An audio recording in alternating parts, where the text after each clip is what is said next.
Muchas veces la realidad cambia viendo las cosas desde otro lado, teniendo una perspectiva diferente. Eso es perspectiva alternativa, una nueva forma de escuchar la política.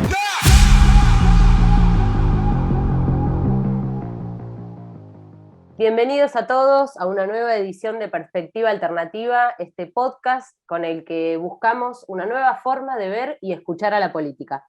En esta oportunidad tenemos el placer de entrevistar a un hombre con una amplia trayectoria en la Unión Cívica Radical, licenciado en Economía de la UBA, padre de 3 hijas, fue diputado nacional en varias oportunidades, presidente de la Juventud Radical, uno de los jóvenes protagonistas durante el gobierno de Raúl Alfonsín, fue presidente de la UCR de la capital, es vicepresidente de la Internacional Socialista por la Unión Cívica Radical y actualmente es auditor general de la Nación, desempeñándose desde el 2020 como presidente del cuerpo.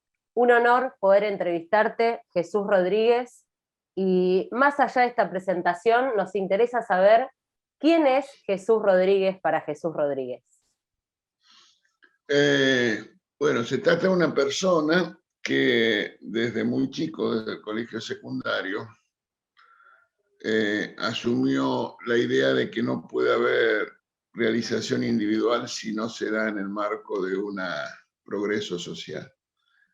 Y que al mismo tiempo, para contribuir y ser positivo en esa búsqueda de la realización social, hay que capacitarse y hay que comprometerse.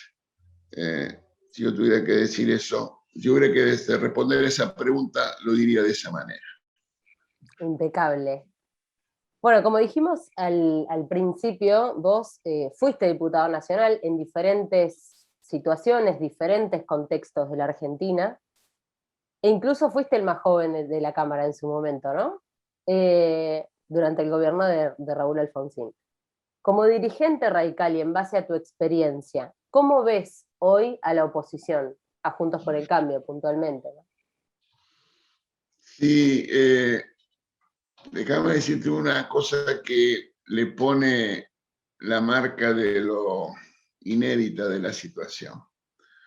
Yo fui diputado por primera vez en el año 83. Tenía 28 años. Y lo insólito, si se quiere, es que esa fue la primera vez que voté en mi vida.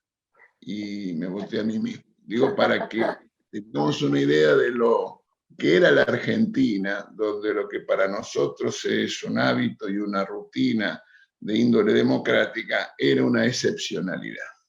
Y eso significó, sin duda, el paso por el gobierno del presidente Alfonsín, dejar atrás para siempre la aventura golpista, los gobiernos autoritarios, las dictaduras. Dicho eso, voy a tu pregunta. La coalición que integramos, Juntos por el Cambio, desde la Unión Cívica Radical, no es una decisión individual o una vocación personal de alguien. Es una decisión institucional del partido. Subrayo esto porque los partidos políticos son los actores protagónicos en una sociedad democrática, son los que median entre las demandas de la sociedad y el Estado. Entonces la intermediación debe ser efectiva. ¿Por qué apostamos a una coalición? Porque la diversidad, la complejidad, la conflictividad de las sociedades modernas hacen que los partidos políticos, un solo partido político no puede expresar la diversidad y la multiplicidad de matices y miradas que una sociedad como la de estos tiempos tiene. De nuevo, si quiere, para ir a Alfonsín. Alfonsín fue el último presidente de la Argentina que fue elegido por un solo partido político en una boleta.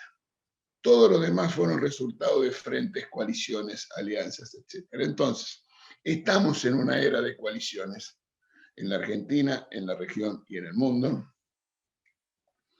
Esas coaliciones las forman los partidos políticos. Las decisiones en nuestra fuerza política se toman de manera institucional, no en el living de una casa, ni en una oficina céntrica, ni en un despacho oficial.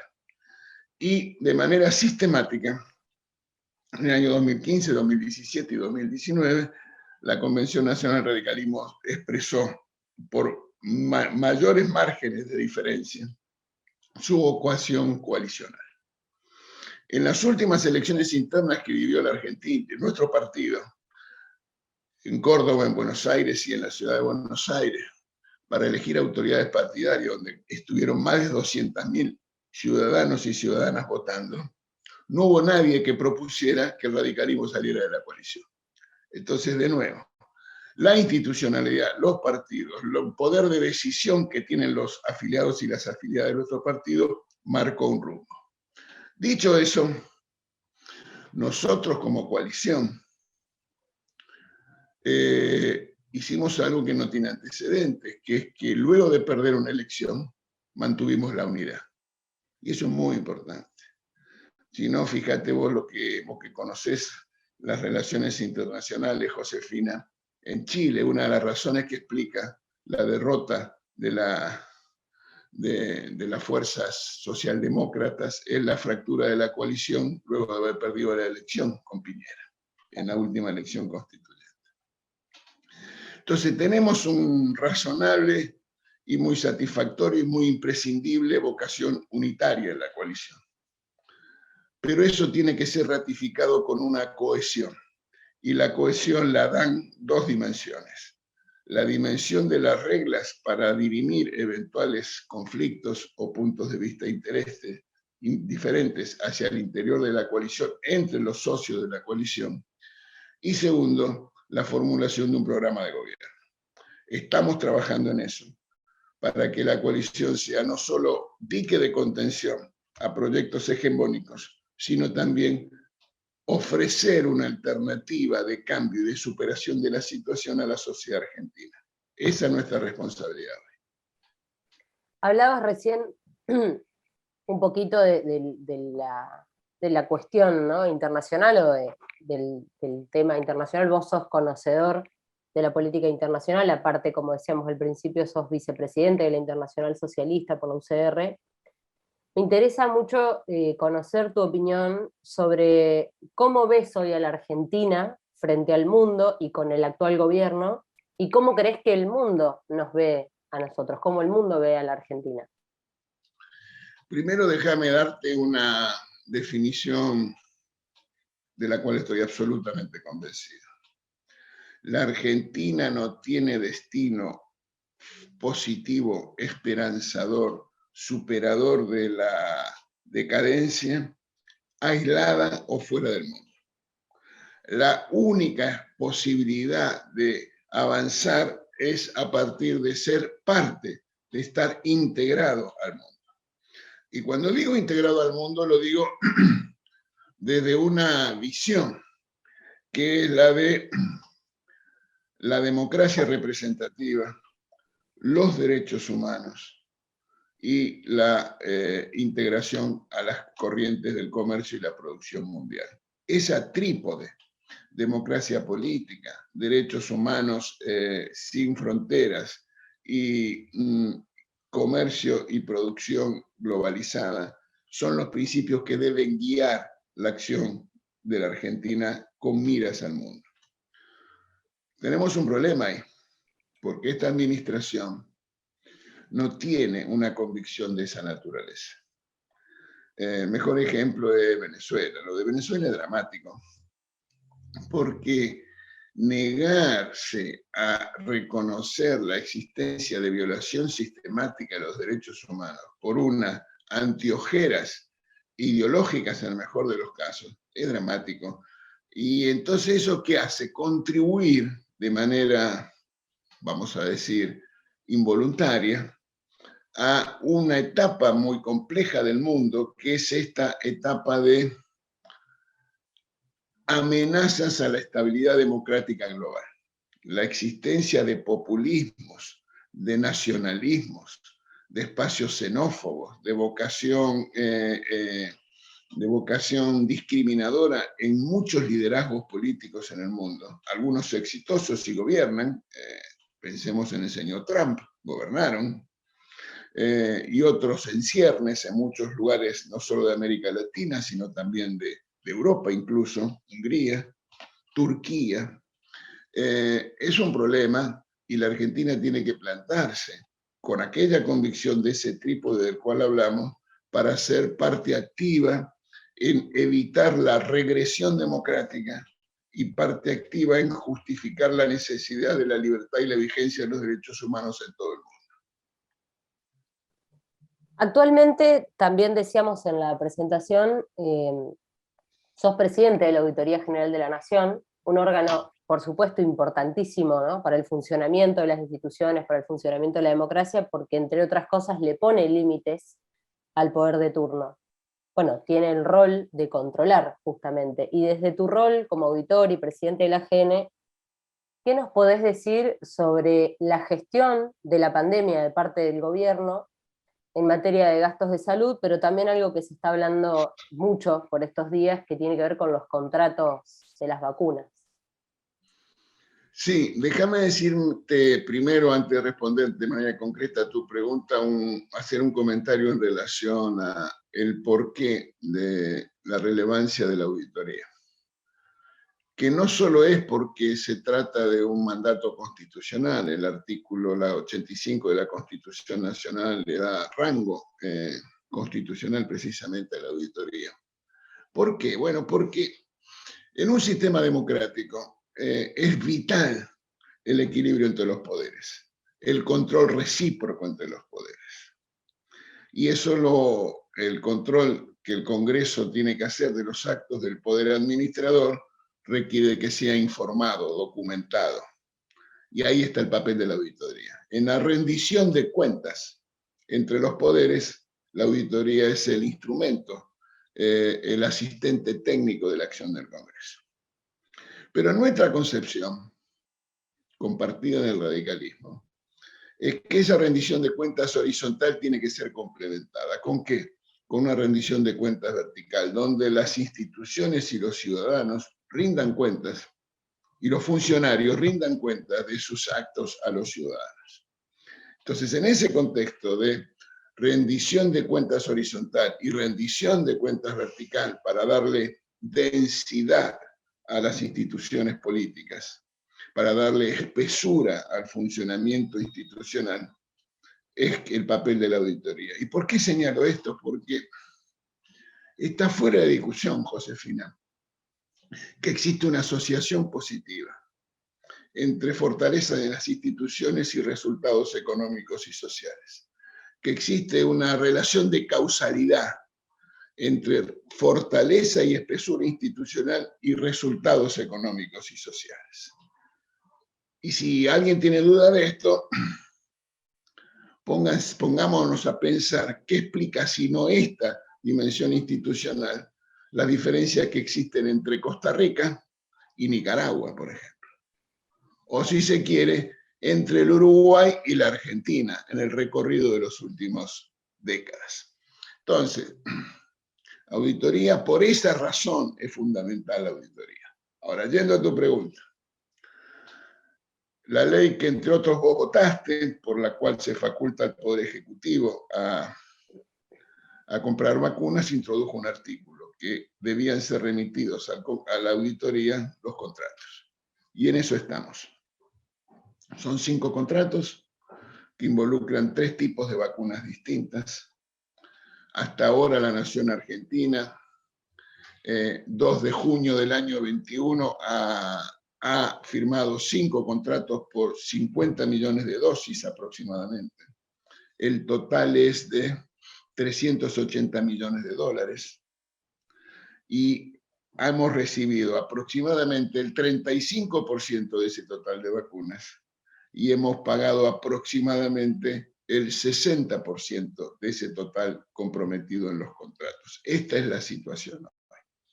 También la auditoría está, además de analizando los contratos, está llevando adelante un estudio del plan estratégico de vacunación para saber si reúne las condiciones de eficacia y de eficiencia para atender la emergencia que tenemos. ¿Y por qué es importante esto?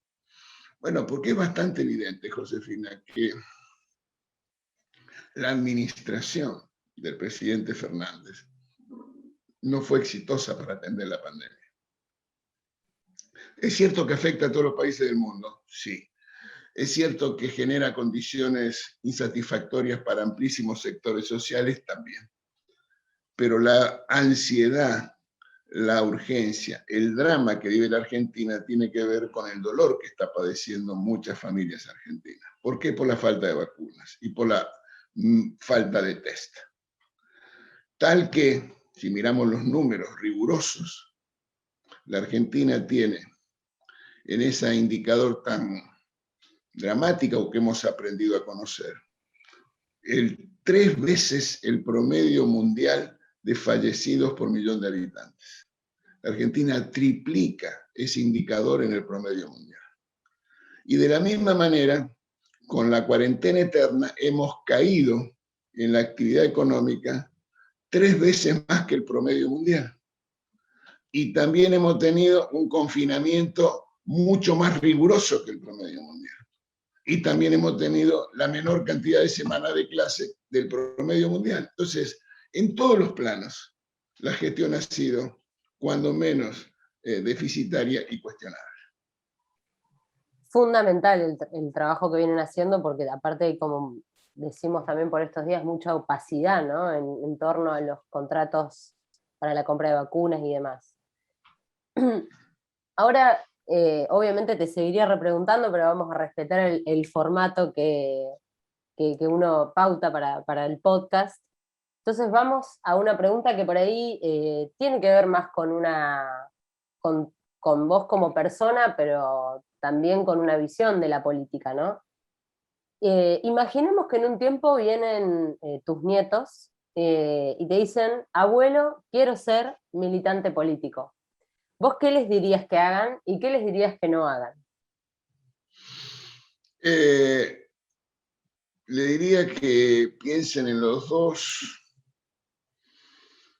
que las sociedades tienen 2 motores, 2 impulsores, o el miedo o la esperanza, que elijan la esperanza.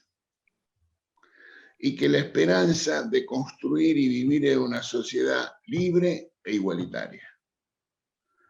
Y que se comprometan en función de eso, que no pasen por la vida de manera intrascendente y que sean actores, protagonistas. Impecable. Ahora te toca el ping-pong. Dale. Lo primero que te voy a pedir son 3 canciones que te representen, que te gusten, que te lleven a algún momento de tu vida, lo que sea, para sumarlas a nuestra lista de reproducción. Vos sabés que cuando yo era chico tocaba el bandoneón. Mira, Y no ya de sabía. grande aprendí a tocar el saxo. Tocar es un verbo que se aplica bien a lo que yo hago. Tengo un instrumento, sé leer partitura, etc. Entonces, te diría que si hay un tema que me gusta escuchar mucho, es un disco de Piazzolla y Jerry Mulligan, que se llama Años de Soledad. Que si no lo conoces, te invito a que lo hagas.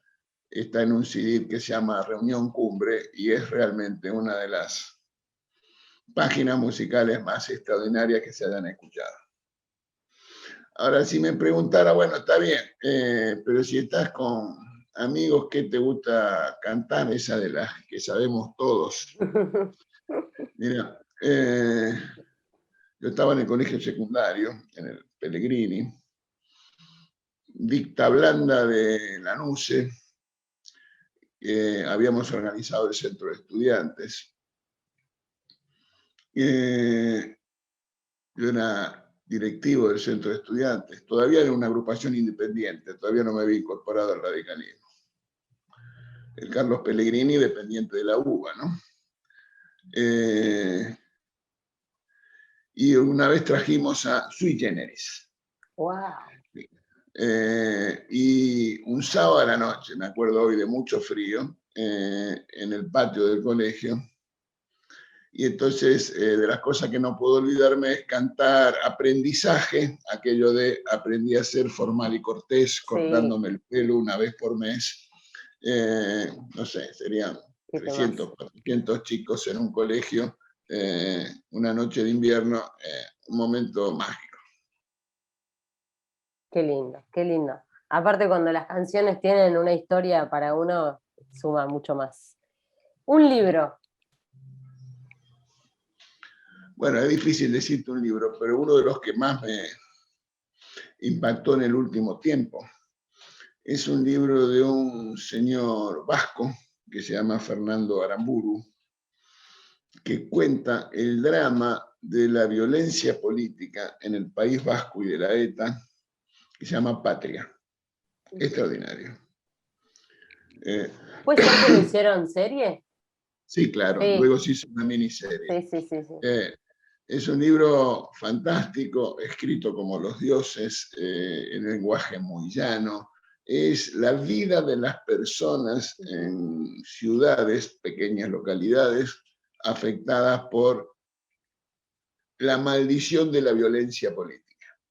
La locura de recurrir a las armas para dirimir puntos de vista.